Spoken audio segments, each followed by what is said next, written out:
Hi, this is Kelly Elvin with Golf Life Navigators. Thanks for joining us for another episode of Voices of the Game, where we spent a few minutes chatting with some outstanding golf media who've covered this game down through the years, and I am thrilled to be joined today by my dear friend Bob Denney, the historian of the PGA of America, now in his 26th year with the PGA.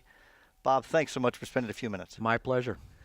Bob Denney, you have covered many, many events for the PGA of America on the level that everyone knows, meaning the PGA Championship and the Ryder Cup. You've also been there for all of the national championships for club professionals down through the years.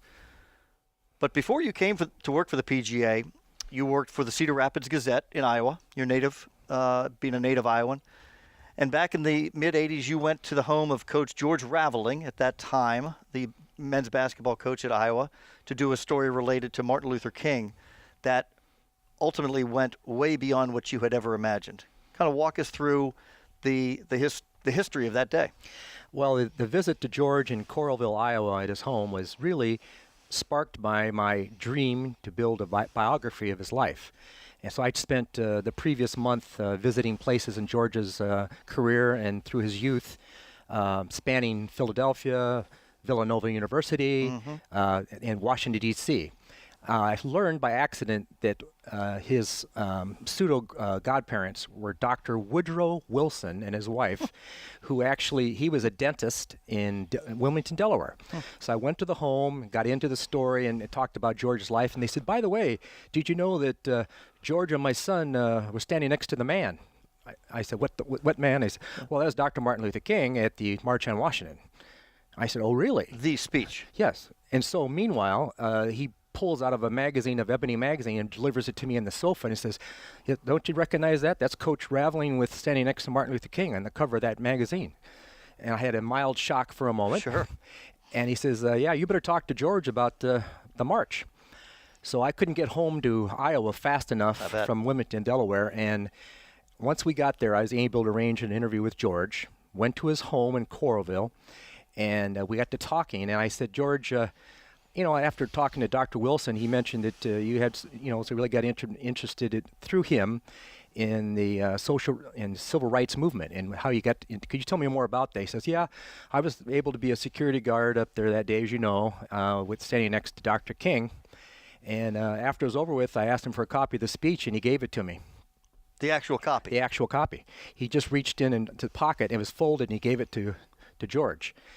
And I got to give you a little prep on this. The speech itself, at that time, was a mimeographed, typewritten page saying the presentation by Dr. King, so and so and so. And it was distributed to the media in a different form, but George just had no markings on it whatsoever other than just a pencil asterisk that George put in himself.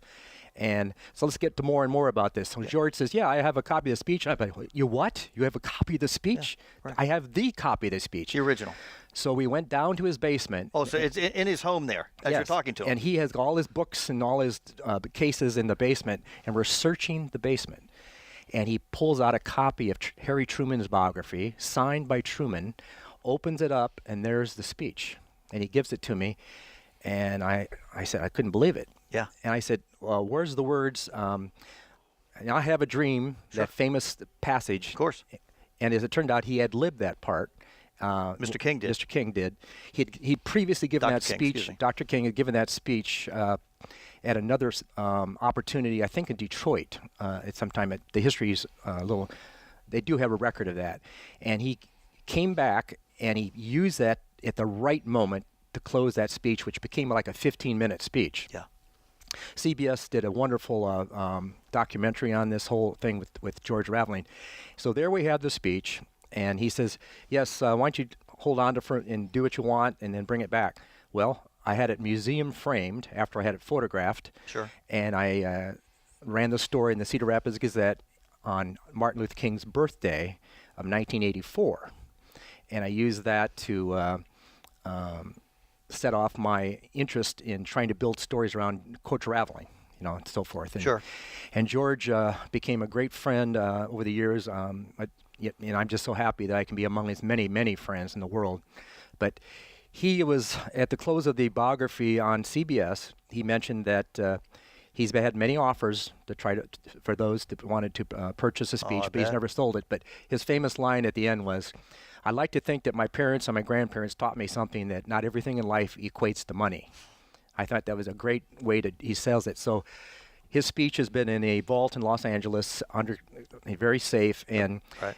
I believe that he's going to be able to transfer it in the future, we hope, to the National Museum of African American History and Culture in Washington, where it will rest for eternity, less than a mile away from where King gave his famous speech. Exactly. And whenever that day happens, and I hope it does, that will be a major day as far as promoting that museum and really for our country. Right. That's the Declaration of Independence of our generation. Right. The Emancipation Proclamation, only in the eyes of an African American, and what he's done. And it's one of the greatest oratories we're ever going to hear on modern television.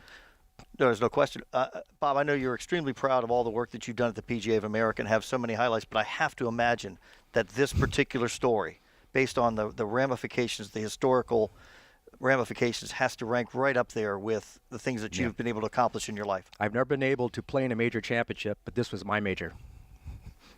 Beautiful.